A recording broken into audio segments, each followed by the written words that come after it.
This is Linda Eastburn, and I'm welcoming Chris Kramer today. So, Chris, welcome to the show. Thank you. It's good to be here, Linda. Tell me, how did you become interested in the whole Bigfoot phenomena? Uh, that's a that happened a long time ago. I actually had, geez, 33 years ago, I had a an encounter in a place called the Wisconsin Dells. It's a kind of a nature wilderness area in I guess it's southwestern Wisconsin, and I could go into that if you like, or I mean that kicked this thing off for me, and I've been around the phenomenon in some iteration of myself ever since. Yeah, tell us all about that. I'd love to hear the details.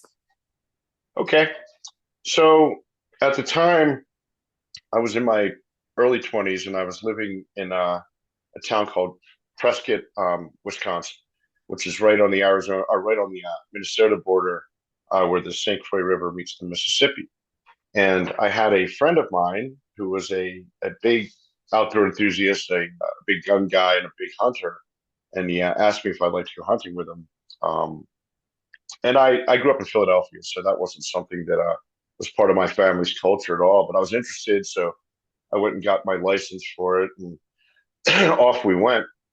And this was I said around Thanksgiving, I think, but it was Thanksgiving, Wisconsin. There was snow on the ground. It was cold, and we go out to this spot, and I guess his family had had some property in the area for a couple of generations.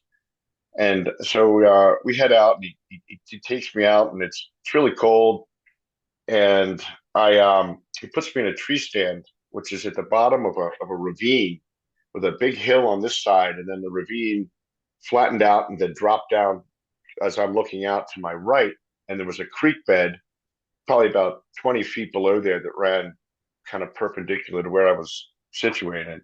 So he says, "Listen, I'm going to put you in the stand, and I'm going to walk up onto the hill, and I'm going to try and beat a deer down to you and see if you can get a shot." Right. So great. So I guess about an hour goes by, and I'm sitting there in this thing, and with a rifle in my hand, and that was not my comfort zone back then at all. And I guess after a period of time, about an hour, I hear some noises. It sounded like grunting noises or whatever. And so I'm looking out, and I'm expecting to see something coming down from the hillside. And instead, I watched about, I don't know, 30 yards in front of me. I watched, it looked like a guy coming over up from where the creek bed was that ran next to me. And there was like a snow berm, and he stepped over it. And I looked at it, and I thought it was a guy at the time, I thought it was a guy in a black hoodie, and I'm thinking, boy, we're all in orange vests and, hunting apparel. And it wasn't a guy in a black hoodie. This thing just kept coming over the top of this berm. Um, and it turned around, and it looked at me, and it looked directly at me, like it knew I was there. And it looked like, if I describe it, it looked like an 8 foot gorilla with a man's face. And it stared at me for a couple of seconds. It turned around, and it walked right back down from where it came. And I mean, this is a long time ago. I still remember how I felt and what was going on. I was in shock, quite frankly, because I've said it before. I don't think I was ever taught that there was something that looked like an 8 foot gorilla running around in the woods of Wisconsin. And so I'm kind of like paralyzed by the whole thing. I won't say that like it was menacing me, but the whole situation was just unnerving and menacing. And so probably another 45 minutes goes by, and my buddy walks down from the hill, and I'm trying to figure out how I'm going to even have that conversation with him. And finally, I just came out and I asked him. I said, "Hey, Tim, have you ever?" And I explained to him what I saw, and he looked at me and he said, "Oh, so you saw him then, did you?" And further conversation with him about this. This is something that had been in his family kind of stories and lore for a couple of generations. His grandfather used to refer to it as the wild man of the hills, or the wild man of the mountain, or something on those lines. And so that kicked off. I, for 2/3 of my life, just a passion for the topic. This was back in the early '90s. The internet wasn't not nearly what it is now, and there was no Google, there's no YouTube, there's no podcast or something like that, and so I think people go in multiple directions when you know the, these type of things happen to them. There's some people try to place some sort of human logic to it and divest it from their brains and kind of deny it inside, and others people have feel you hear so many stories of people being traumatized by by situations and experiences like that, or they do what I did, and I just man, it just kicked off this need to understand, and as time progressed, and the ability to connect with others online and in other ways, and information became a little bit more accessible. Um, it was I hate to use the term research, but it was much easier. It became much easier to research it, and I've just been around it ever since. I've lived all over the country. I live in north central Arizona now. I've been here for 6 years, and I've connected with some of the greatest people I've ever met in my life that are engaged in this topic. So that's kind of like the abridged version of how this started for me. Well, it sounds like a pretty dramatic one where you actually had a sighting first thing. A lot of people just have a sound they hear or a smell that comes over them, and it takes years for them to figure out exactly what they were encountering. That's true.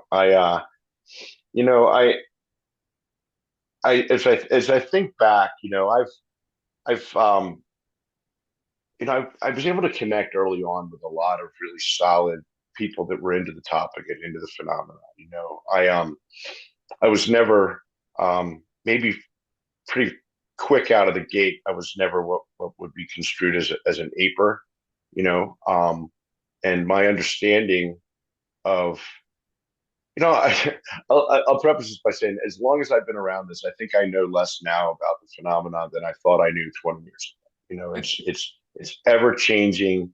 Um, I don't I've been a member of the Arizona Four, which are a group of very deep experiencers for the last 5 years, and I've had multiple sightings and a lot of other, um, for lack of a better term, paranormal things that have occurred since I've been around it, and exponentially since I've been with these guys, and so these days I think that trying to trying to know the whys and the hows and the whos of this, that's taken a backseat to just kind of being in kind of an immersive experience with it. It's become a super spiritual journey for myself, for the rest of the guys that I'm involved with, and that's actually, I just got back. I was up on the Mogollon Rim for a couple of days with three of the Arizona Four at one of our great locations, and we just had this phenomenal trip. So that's kind of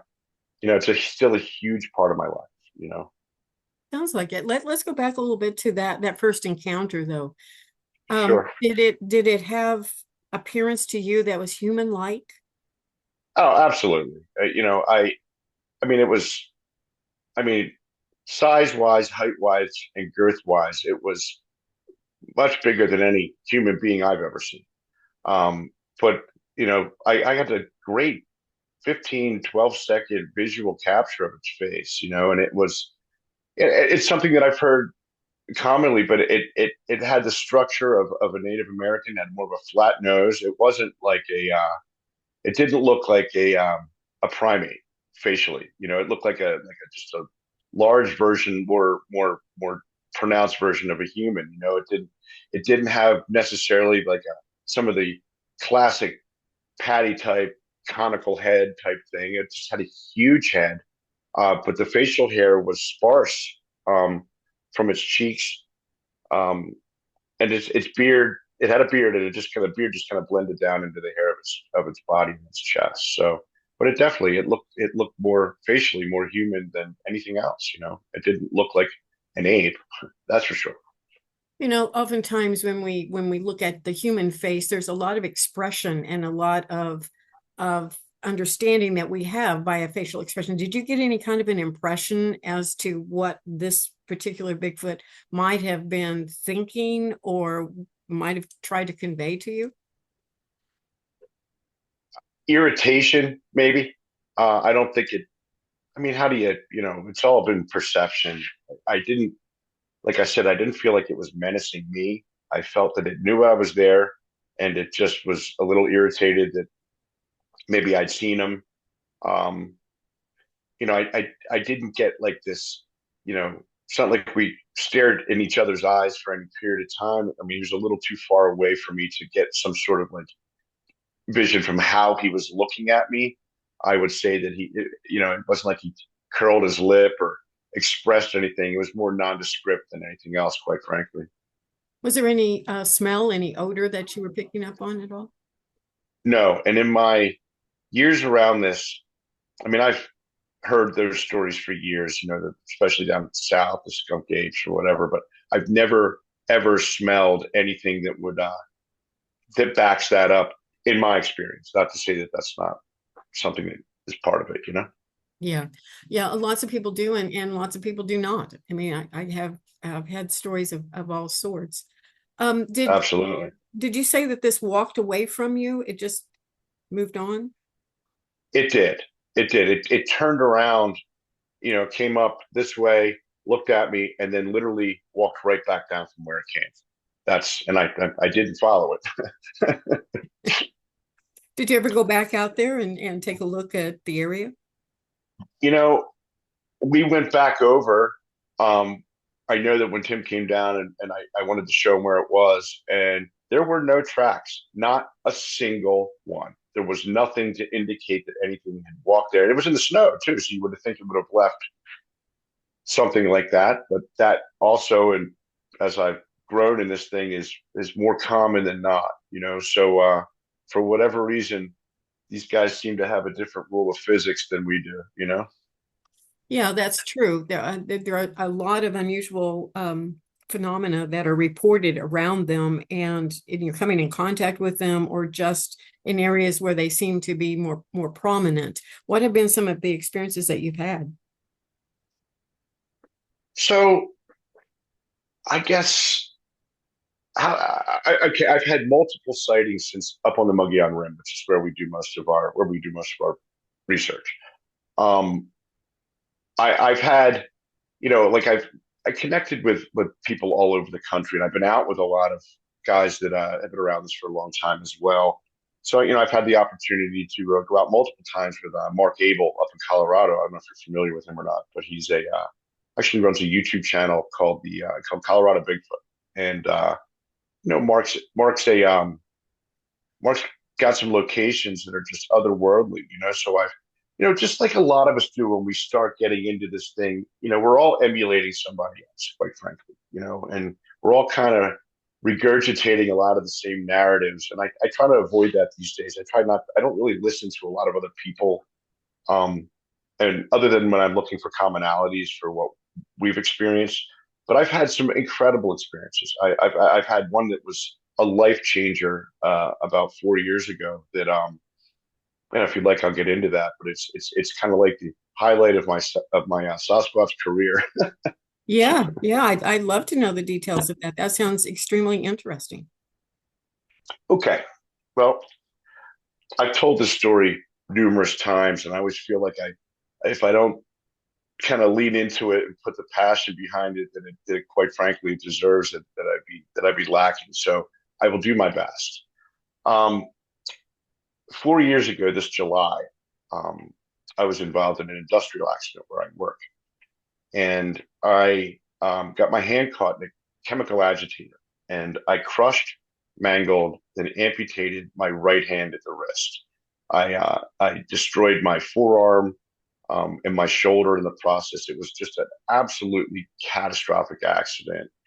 Um, Here's my hand now. They an orthopedic surgeon and a vascular surgeon were kind of able to reattach it. They kind of Frankenstein my hand back on. They got blood through it, but it was completely non-functional. I was in the hospital for the better part of 3 months. I went through 22 surgeries and they salvaged it. They were able to do some repair on my forearm, but it left my entire upper right extremity at the time 100% fully disabled. I had the accident had pulled the flexor tendons out of my forearm. So I had no finger manipulation because that's the flexor tendons are attached to your elbow and they extrude out to your fingers. And that's where dexterity and finger movement come from. So they were gone. They weren't able to reconstruct that. And so I get out of the hospital and um, it was a life changing experience for me. I had, um, at the time, I was probably as low physically, emotionally, and spiritually as I've ever been in my life. It took a huge toll on me. It was just devastating. I mean, I'm right hand dominant, and so I get out, and I'm out for a couple of weeks, and quite frankly, and I'll preface that by saying that I've been in recovery from drugs and alcohol for a very long time, and I had to be put back on heavy duty opiates because of the nature of the injury. And that was just a whole other thing unto itself because, for a recovering addict to have a non-optional, that type of thing put in them, that was that was a challenge. So, and I was committed to being off of that as fast as possible. So at the time I'm kind of detoxing from those medications. And my close friend, a man by the name of Kevin Keeney, who was kind of like the founder of the Arizona Four, um, hit me up and he's like, Chris, we'd like you to come out with us this week. And at the time, I mean, I'm trying to do everything with my non-dominant hand. I can't tie my shoes. It's tough for me to even like pull pants up. And I said, Kev, I don't know if I can do that. I said, that's I don't know if that's a great idea.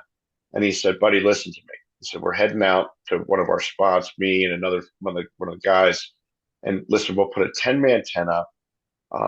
I'll drive you up and we'll do everything. We just want you to come out into the woods with us. And so I reluctantly agreed to do this. And so we get up to a spot, a place we call Crazy Town, which is not, I don't know if you're familiar with Arizona, but it's not on the Mogollon Rim. It's another location north of the Roosevelt Lake in the Sierra Anches so it's a place that a guy by the name of Mitch Waite, who was one of the early day Sasquatch YouTubers, for lack of a better term, had researched there for years. He passed away in 2017, but he kind of bequeathed this spot to one of our guys knew him fairly well. He used to call it the Hot Zone, and there's been a lot of just fantastic activity at this place, and we've been going there for a couple, 3 or 4 or 5 years. So like I said, I agree. So we head up and we get to our location. It's up. It's fairly high elevation. It's about 7,500, 8,000 foot up, and it's late October up in the mountains, so it gets very very cold at night, right? So that first night, we set up and we do everything in the dark.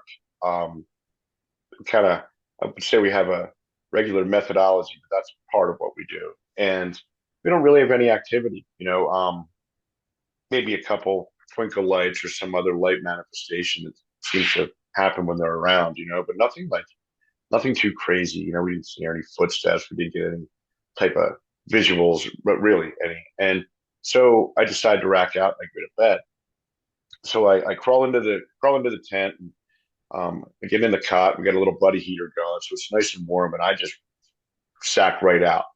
So while I'm there, I part of my healing process, I had this really kind of a weird sling that strapped my entire arm up against my chest because, like, if I didn't have it, I had no muscle or anything. It would just flop down, and it was. But I would take it off at night because it would my whole right side would fall asleep. It was really uncomfortable. So I'm going to say around 1 o'clock or two, I get awakened. Um, I like to describe it as, do you know what a TENS unit is, Linda? I don't. Okay, a TENS unit is a little electrical apparatus. It almost looks like the size of a Sony Walkman, right? And what it does is there's wires attached to it, and it puts out electrical impulses, and it's used to promote muscle repair, muscle growth, sometimes some like they put it on like it has little diodes. If you have back pain, they use it to help relieve that too as well. So it's like this little electrical apparatus that they use for healing. And it so how I describe it is it felt like somebody had stuck a TENS unit on the back of my neck, put the diodes back there, and then turned it all the way up to maximum output. And I had this huge wave of electricity that wasn't painful, but it was really intense. It started at the base of my neck. It traveled down to my feet, and it traveled back up to my neck again. I think it lasted probably less than a minute and a half, 2 minutes, but it was powerful. And a little backstory in that, like over the course of my years around this, I've had that, for lack of a better term, it's commonly used, that zapping phenomenon occur multiple times. And so it was like that, but it was exponentially stronger. And it subsides, and I know it's them. Like I believe this, but I don't know why they do what they do. Anybody says they do know why they do what they do, they really don't know why. So, but I attributed it to some Sasquatch phenomenon thing, and I'm comfortable with that, and I'm glad it was over. And I rolled back over and I fell back asleep. So the next morning, about 6:30, 6 o'clock in the morning, I get up because I have to go relieve myself. And I step out of the tent, and I tell you, it's like below 20 degrees. It's freezing cold. And Kevin and another one of our friends was building a morning fire because we needed it. And I walk over to relieve myself, probably about 25 feet from where they're building the fire, and I'm wearing bibs, like outdoor bibs, because like I said, the temperature's just outrageously cold at this point. And so I go and I unzip my bibs to get ready to relieve myself, and I unconsciously I did it with my right hand, and it's like halfway down my body. I'm still a little groggy from waking up. I realize what I'm doing, and I stop, and I actually lift my arm up, and I start to pronate and supinate my arm. I start to manipulate my fingers, and I realize I have no pain in my hand. I have no pain in my forearm and no pain in my shoulder. It was gone, like gone. And as it dawns on me, um, that episode with the TENS unit feeling in the back of my neck the night before, I realized that something I believe like extraordinary had occurred, and I'm just blown away. I honestly I start to cry. I've just been through this degree of trauma, and physically, and just it's such a huge toll on me, and all that kind of trauma and pain and suffering was literally just removed from me, and I'm just so blown away by it. And my Kevin and this other guy are watching this whole thing, and they were very familiar with the nature of my injury. And I'm just sobbing. I kind of get choked up talking about it. It was really powerful. And I walked down the trail a little bit to try and compose myself. And I say out loud and in my head, I want to thank you for what you've done for me. I'm just filled with gratitude. And the second I said that, I get hit with this, I don't know how else to describe it, like this bubble of compassion and love that I'm not generating, but it's literally like being generated onto me. It was the most profound experience emotionally and spiritually I've ever had in my life. And I, I I realized what they're putting this on me. And you think at my mid 50s, I have a fairly good handle on what some emotional maturity looks like and what selflessness and compassion look like. And this was something that was on another level. I I like to think that it altered me as a person. It did. I can get judgy, I can get arrogant, I can get sarcastic, I can be malicious. I'm just a faulty man like everybody else. And every time I start to engage in something like that, that lesson of selflessness like hits me, and it reins me back, and I like to think it's made me a much better version of myself, and I attribute it all of that to that experience. So it was a life changer and a game changer for me, and that's the nuts and bolts of what happened. That is an amazing story, and thanks for sharing that because it's very moving. Thanks. I think so too. So do you think that being in nature, do you think Bigfoot being around or something, or what do you attribute this amazing, kind of healing to? Number one, I attribute it. I attribute it to the Forrest People, for starters. And if I flesh that out a little bit, um, you know, not everybody's experiences with these guys is the same, and they're not all good, and they're not all bad. And I always say that my experience and our experiences are just like a segment on the spectrum of experience, and they don't define the phenomenon. They can't, because for every miraculous story that you occasionally hear about something that happens to me, you hear one just on the opposite end of the spectrum. There's people that are you know hit with malice or whatever that looks like. So if I were to say, like, what do I attribute that to? I think it's a couple of things. I think that every one of these locations, either myself or some iteration of the Arizona Four, which has been around for a long time, have been at these places for years. And we like to think, and I'm fairly sure it's true, that we've developed a rapport with these guys, and that's taken a lot of time. And so I think that, um, because it's so strange. Like, I've had so many people reach out to me um, over the last 4 years, and interested in the topic, interested in that specific aspect of the topic, and um, and many times when I really dig into question them or vet them, what's going on, they've got a physical ailment or something that they haven't been able to cure through traditional medicine and science. And I always feel like I have to burst a bubble and be like, I didn't, I've never gone up there.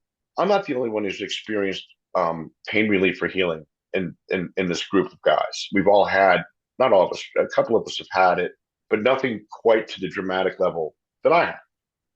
And I always feel like, when they come to me, like, this isn't like Sasquatch urgent care. I didn't go up there with that intent. It never even crossed my mind. So I always have to preface that to these guys. I don't know why they chose to do what they did to me. Um, and I don't know that it's something that would occur with any type of frequency like that. So, but I do attribute it 100% to these guys. I think that, I don't say I know anything. And I run from anybody uh, that's public in the Sasquatch phenomenon and in the community that speaks with definitives and assurity, because I don't think anybody, and I don't care how much you've researched, what you've looked into, has a definitive narrative answer for any of it. Nobody. And I don't care who they are or how long they've been around. And that includes specifically me. So I don't know, Lynn. I don't know. I have some beliefs and some theories, and I always say podcasts and interviews are for theories and conjecture. Um, I believe that they can manipulate energy. I believe that they can.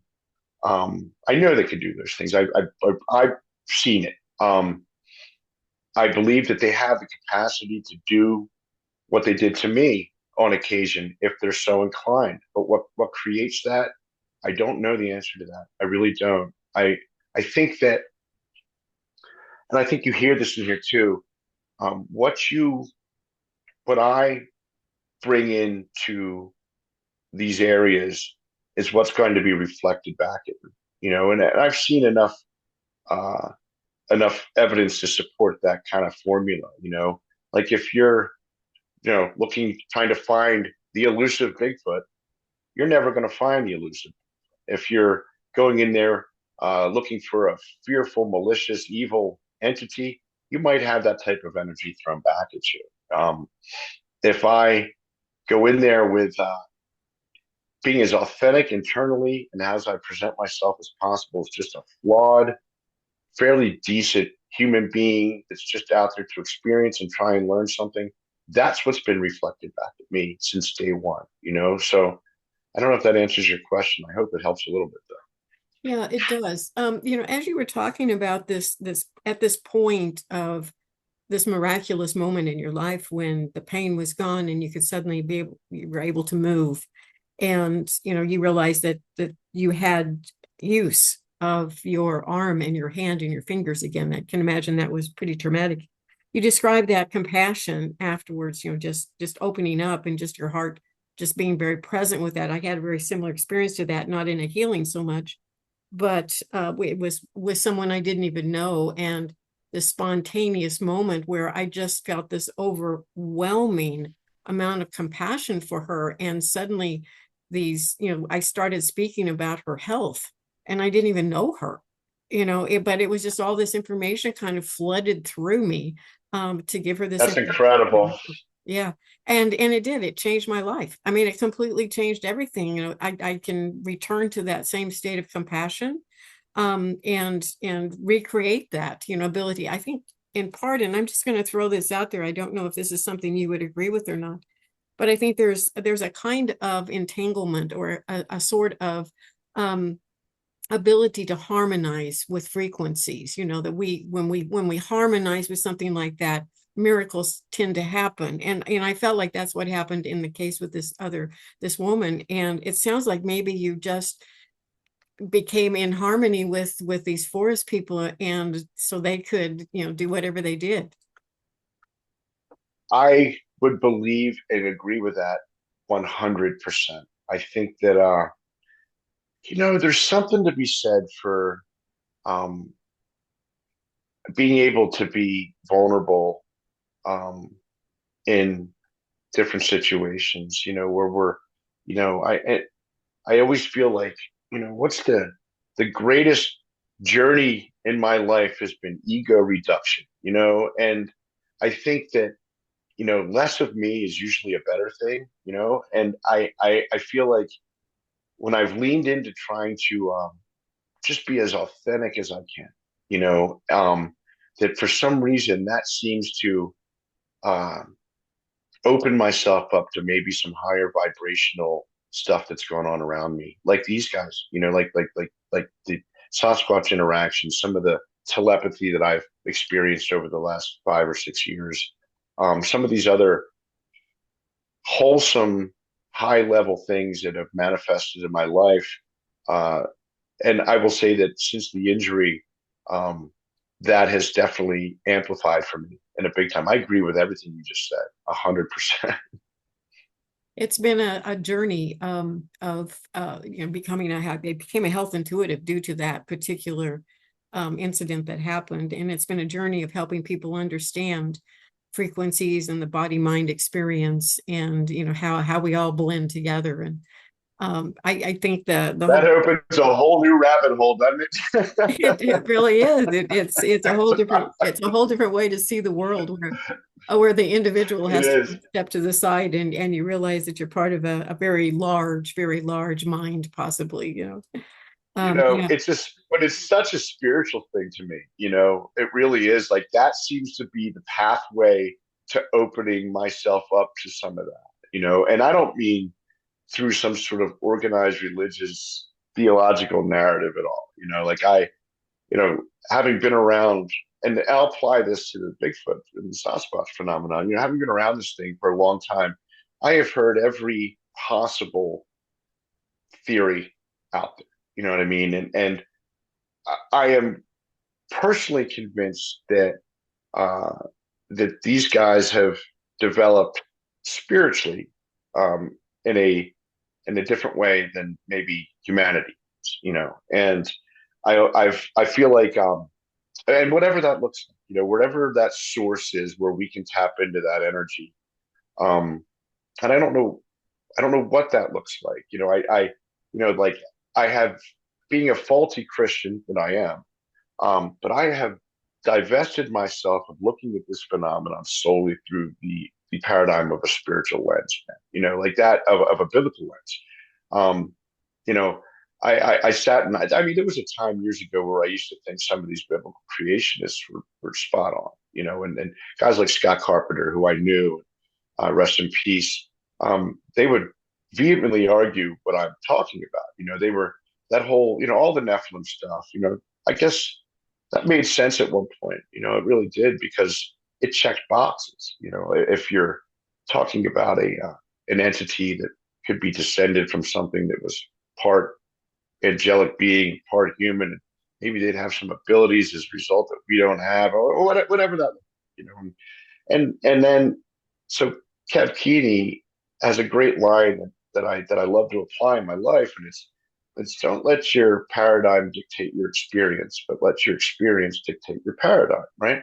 So instead of applying, let's just use the biblical stuff for reference, applying every possible thing that isn't written in biblical text, and if it's not there, then it must be by nature inherently evil and bad and not of God, wrong.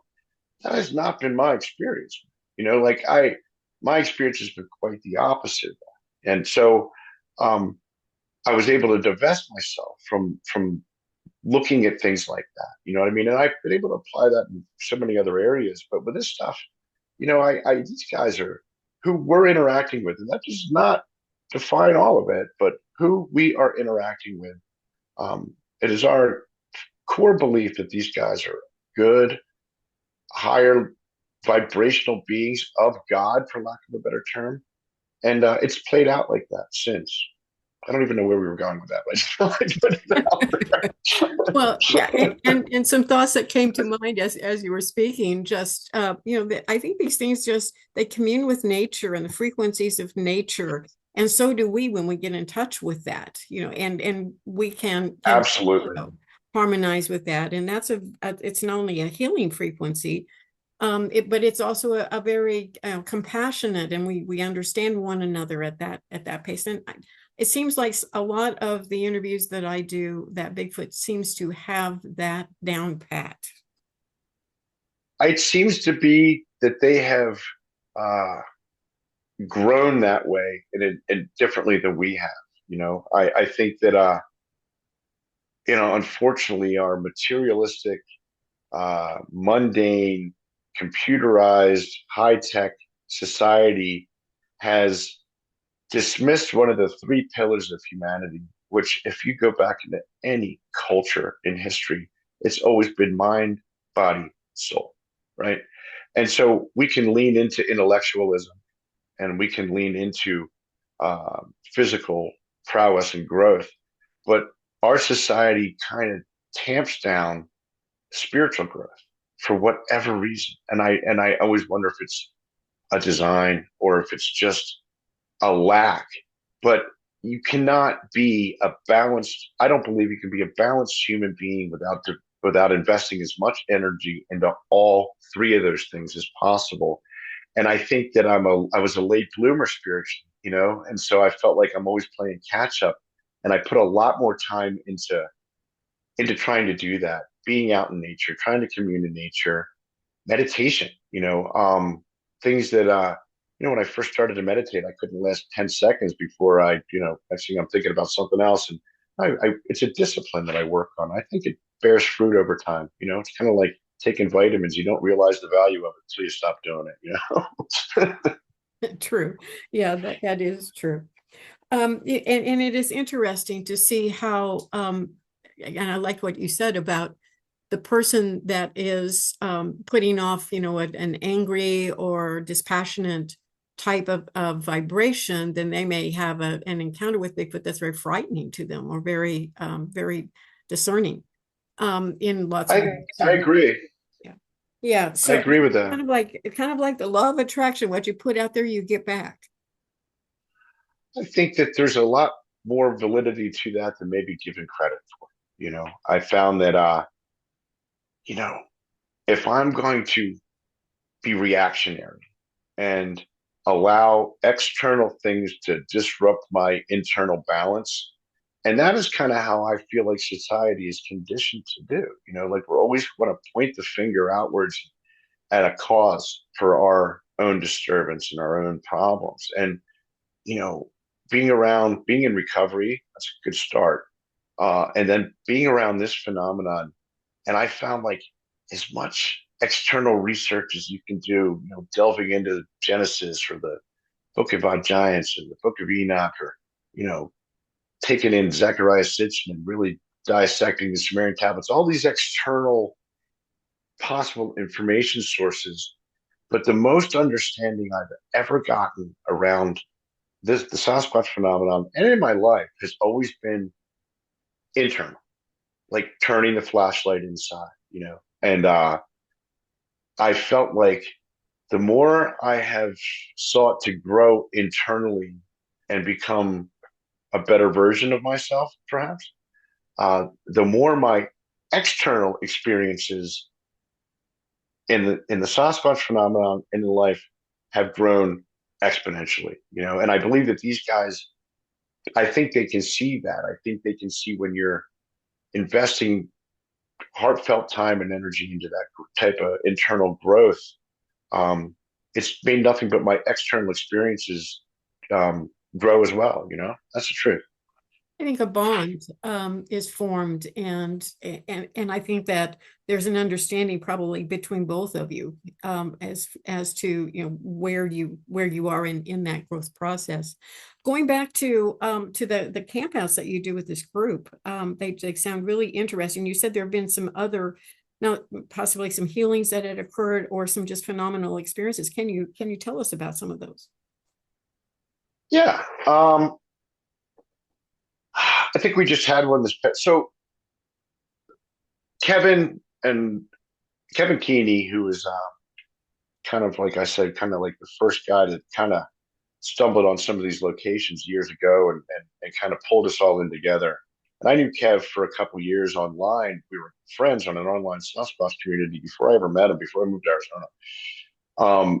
So Kevin is a decorated Iraqi war vet, and he was blown up off of a tank in the Gulf War, and has had a litany of physical challenges as a result of this, and as a result of that injury. And Kevin has had Kevin's experiences are phenomenal. They really are. And as authentic, he's one of the most genuinely good, authentic, honest men I've ever met in my life. And I have watched them.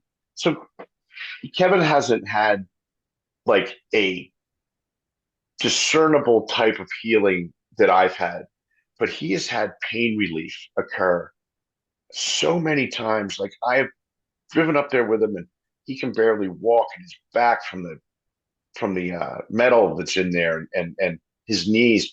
And I've watched him go to sleep, have the same type of perhaps TENS unit thing happen to him, and get up and be able to do a 6 mile hike the next day. Like we've all had some degree of pain relief at some time. We had another guy that isn't with us anymore. We're still friends, and he's an older gentleman that was diagnosed. This is a great one with prostate cancer, and he had 2 weeks before they were going in to remove his prostate. He had a healing event happen up on the Mogollon Rim, and he went back in for the pre-op checkup. And his one of the ways they discern how where you're at with this is your pulse ox, which was really low, and it had stabilized to normal. His blood cell count had changed dramatically, and the surgery was no longer required. So that's pretty incredible. And there's no discernible medical reason for it, other than something like this. When I went through what happened to me, um, I had some ethical challenges as a result of it. This had been a work injury, and there was a lot of money on the line, and um, I didn't even know how to approach the orthopedic doctor that had done the 22 surgeries with what had happened. And I think if I had been a perfect human, I would have acknowledged um, publicly more the actual degree of trauma that I had been relieved of me, but I didn't do that. I didn't want to have those conversations, and so I ended up leaving him and going to another orthopedic. I just walked away from it, and trying to do it without a degree of dishonesty, which was that was a challenge. That was very hard. I think I pulled it off, um, but I think there's some areas where I probably could have done better with it too. And that's just the truth, man. Well, So what would you I have done differently? What would you have said or done differently? how do you go in and say, oh, by the way, my flexor tendons have healed in my arm? That's impossible. I don't know what I would have done differently. I may have tried to have the courage to explain what happened to this guy. I don't, he's a medical doctor, science book guy. And how do you tell somebody? It's kind of like why I was not very public around the Sasquatch thing for most of it's only been in the last 4 or 5 years where I've actually been more open about it because people are dismissive. The zeitgeist to the culture of the Sasquatch phenomenon up until 10 years ago was such a fringe thing. It really was. And I think platforms like yours and YouTube and some of these other online platforms have helped it drift more towards the mainstream. And that's the truth because there's more people than I've ever seen that are interested and engaged with this thing I think that there's ever been. And I think that there's old fears of ridicule and mocking and uh, probably stop me from being as openly honest about why I now have a degree of function that I shouldn't have for this guy. So I maybe would have tried to find a little bit more courage to say that. That's probably the answer there. Have you ever seen anything unusual in the forest or any place where you've camped, like the orbs or UFOs or any of that unusual light phenomena?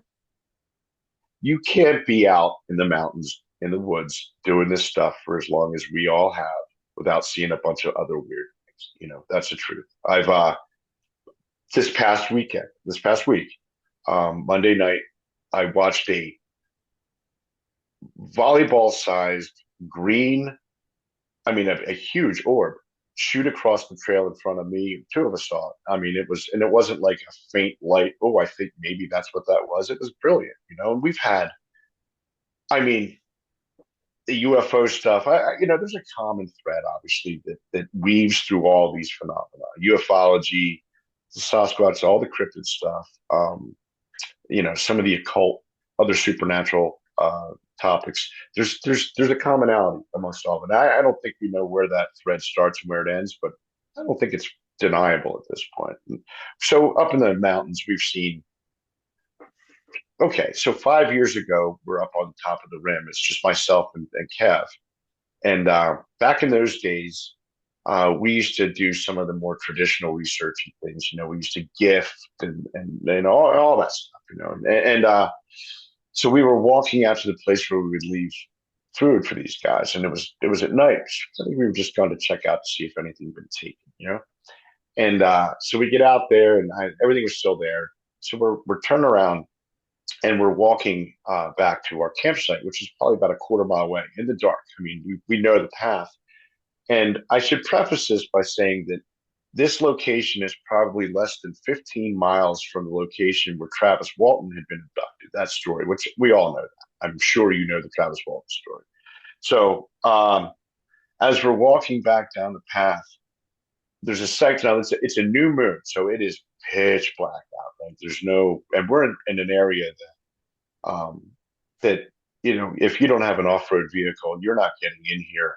And there's probably not another human being within a 30 to 40 mile radius of where we are. And we're walking back, and all of a sudden, about 200 yards in front of us, off to the left, the entire forest lit up like somebody had turned on stadium lights, right? I mean, it was bizarre. And I look over at Kevin and I said, dude, what is that? He I don't know, man.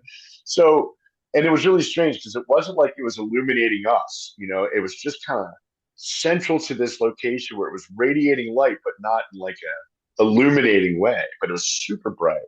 So we probably get about less than 100 yards from it. And it was like somebody just flicked a switch and turned it off. So that was a weird one. There was no helicopter with a flashlight or a searchlight. There was nobody with a truck lighting it up. There was literally no logical explanation for why that happened. So that was one of the weirder things that I've seen out there that wasn't necessarily cryptid related, but may have been UFO related. And I've seen I mean, I live in the mountains in Arizona, so there's always something weird going on up there. If you pay attention up in the sky, you're going to see some things that probably you're told shouldn't be there. Well, those lights that are very illuminating and bright, I've heard several stories of those, but also I know people that have had that experience. And one man was going to work really early one morning, and suddenly there was a light shining down on his vehicle, and he stops the vehicle, gets out of the car, looks up. There's nothing there. And it goes off as fast as it came on. There's no sound. There's nothing when it goes off. There's no obvious anything that should have created this illuminating light. Another light story. This one was within a house though, where a woman went to check on her child and opened up his bedroom door, and the entire room was illuminated with this extremely bright light. She that would be very, very disturbing, I think, to not know what causes it, or what is it and why is it there. Yeah, that those are Yeah, that interesting moments. that might spook me. I mean, I've had a lot of jarringly weird Bigfoot things happen over the course of my life. But some of the other stuff, we have a mutual friend in Krista Tweedy and Mhm. Brandy Butcher, who I Yes. I and some of the stuff that they do, like I am not into the occult. I'm not into the ghost hunts. Like I'm all set with that. Like I get enough on my plate with these guys. I kind of stay in my own lane with that stuff. the, the UFO stuff kind of seems to in some ways go somewhat, you know, walks the same road as some of the Sasquatch stuff does. You know what I mean? So I'm It more open to does. that Yeah. because I've just seen it too much. I've heard there's big crossover with that. If you hear enough of these. You've been around this long enough. You hear a lot of crossover stories for sure. I Yeah, I had been a UFO researcher since the 90s, and when I only got involved with the Bigfoot with my Scott Nelson interview back in Interesting guy, Scott. 2022. Yeah. So, and I started noticing, wait a minute, this is very, very similar. But, I think that there's a possibility that all of these things are somewhat related. We just don't know how yet. I'm convinced of it. Like I said, there's a commonality, and I know I did a little research on you. I knew you had a little bit of a UFO. You kind of got a great Linda Moulton Howe vibe going to you. Who I've loved Linda for years and years. She's so interesting to me. I don't always agree with everything she says, but she's really cool. And I don't think any of us. I look back on my youth and without some of these guys like Art Bell and Linda, quite frankly, we're probably not even on these platforms talking about this stuff. You know what I mean? I believe that. There's a couple of first generation crusaders out there that I have a lot of gratitude for keeping these doors open for a long time. That's true. Yeah. And they laid It some is. big groundwork for a lot of us. So if you were going to give some advice to someone that just wakes up one day and says, hey, I really feel a need to go out and camp and experience nature, experience these forest people, as you call them, what would you tell them? I would so so a lot of people's journeys when they, I mean, there's been a lot of interest in this in the last, really the last 8, 9 years, where people are really starting to want to go out and have these experiences, and I think that the best way to do this, um, we can go out and you can look for structures. That's always a pretty good indicator. And if you know what you're looking for at this point, they're not hard to find, and they're everywhere. Um, you know, put the cameras down, put the tech down, go out, be with somebody you trust, go sit in the dark, out in the woods, and be. Just be yourself. Keep your conversation. I mean, don't talk about sex and violence. Talk about good things and high vibe things. And more likely than not, if you do it enough times, they're going to start coming in and listening to you, and they're going to start possibly interacting with you.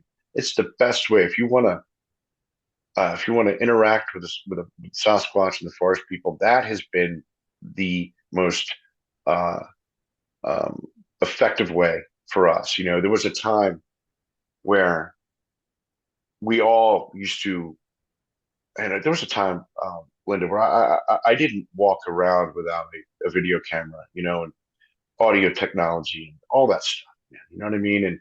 And the gifting, and there's a time where we were all kind of had decided that like the Jane Goodall habituation methodology was effective. Maybe there was some degree to that. Just being consistent. But when we put all that stuff away, when we put the cameras down, when we stop trying to prove anything to anybody else, and we just let it unfold more organically, that's when everything really changed. And that's the truth. And that's kind of why I don't like to identify as a researcher. I think a researcher's trying to provide evidence and trying to provide proof.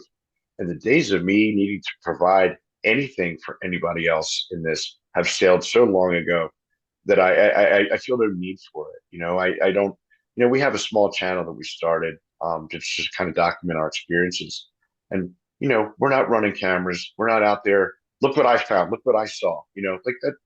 I don't think there's ever been a piece of video evidence aside from perhaps the Patterson Gimlin footage that ever changed a mind in this thing, that ever moved the ball forward in this thing. It's just eye candy. And with artificial intelligence has pretty much driven the last nail into the coffin of authenticity for video evidence anyway. You know what I mean? It just doesn't matter. So my advice would be just go out and be yourself, and be a good person and sit out there and see what happens to you and do it. Do it consistently, and you'd be surprised. I really believe that. I think that's some excellent advice. And Chris, we're going to end our interview today. I really appreciate you coming on the show with me. And I want to say thank you to all the audience for watching and remind you to like, share, and subscribe. And I will talk with you later. You bet. Thank you, Linda. It was a pleasure being on here. Nice to meet you. Yes, nice to meet you as well.